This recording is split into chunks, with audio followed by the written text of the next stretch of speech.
the 4 heavenly kings and Komatsu turn into women.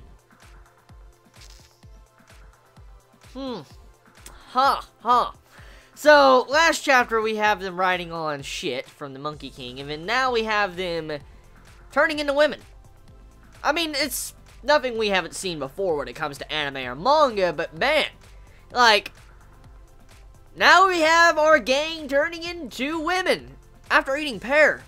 It's kind of ironic if you think about it, because they're kind of eating the nutsack of the Monkey King Bambina, and then they're turning into women. It's kind of ironic if you think about it like that. And also, what's even more ironic is kind of the soup, you could represent it as the cum of the Monkey King. So, yeah. Okay, so to get those thoughts out of my mind, let's just, talk about this chapter of Toriko. It has a lot of explanations and explains a lot of things that's going on, especially when it comes to preparing pear.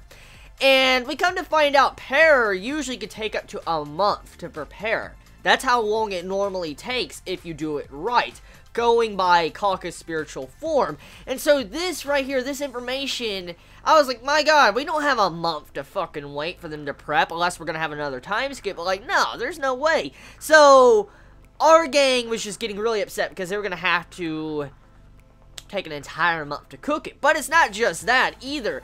Also, if you were to wait for each individual drop of pear to come out for each individual monkey, it would take billions of years, and that's a long time. That's a fucking long time. So, of course, nobody has time for that. Nobody has time for that at all.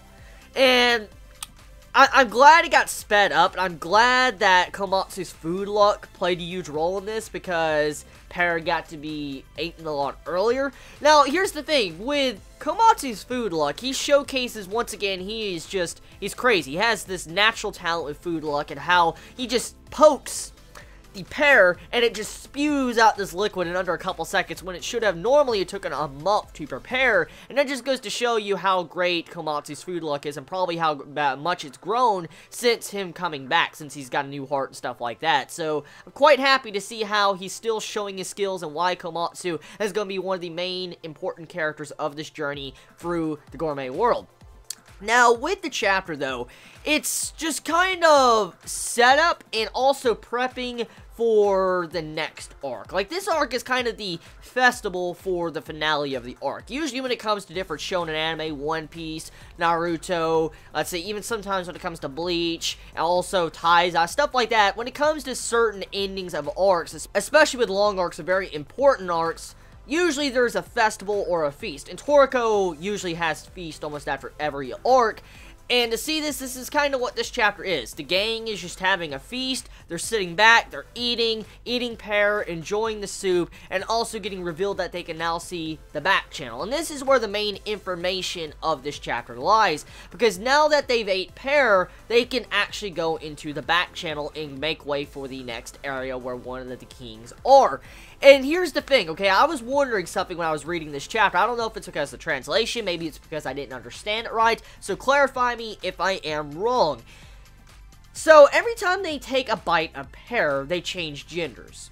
And when they change genders, they can see the back channel. Like, from what I assume from the way it was explained is, they can see the back channel only when they are in female form. For instance, when Komatsu, or, Zebra, Coco, Sunny, or Toriko are in their female forms, they can only see the back channel when they're female, because when they eat pear, like what Kaka explained, was that it's like two sides of the same coin.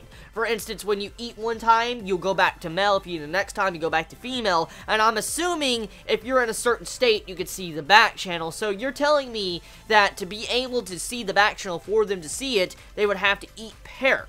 And if they don't eat it, like if they eat it again and go back to the male versions of their bodies, they won't be able to see it anymore. That's what I assumed from reading this chapter. I could be wrong now. I could be wrong, so forgive me if I am.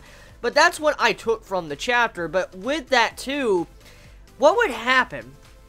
What would happen if, like, pear just suddenly got destroyed? Like, let's say they're females right now, okay? All of them are females. Our gang is just females right now, and pear was to get destroyed. Like, all of the pear soup was destroyed. They couldn't eat it anymore. They'd be stuck as females for the rest of the series.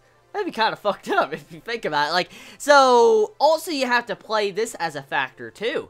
If you're eating pear, and every time you take a bite of it, you're changing genders, okay? And you were to get to, the final drops inside the bowl, and let's say you're a male, and the final drop is, there, and if you take it, you'll turn into a female, but you originally started as a male, that means you'll be permanently stuck as the opposite gender. You get where I'm going with this? Like, if you run out of pear when you're eating the soup, that means that you'll be stuck as that gender. Anyways, I wonder how that's going to be tackled. Maybe, it just doesn't matter, but we'll have to see. Overall, this chapter of Toriko, a lot of explanations, a lot of stuff. Goemon is actually back. He's appeared there at the end of the chapter 2, which... Whoa, he's there, which has been shown quite a few times through this arc, so we kind of knew he was there, but it's kind of confirmed he's slightly dead from what we can assume, so it's kind of fucked up, it really is. So tell me your thoughts. I mean, how do you feel about this week's Toriko chapter? Did you enjoy it? How do you feel about the gender bender portions of this chapter of Toriko? Did you enjoy it? Did you hate it? What's your favorite moments about it? I love y'all so much. You have a wonderful day or night wherever you live. Please be safe. Chibi out.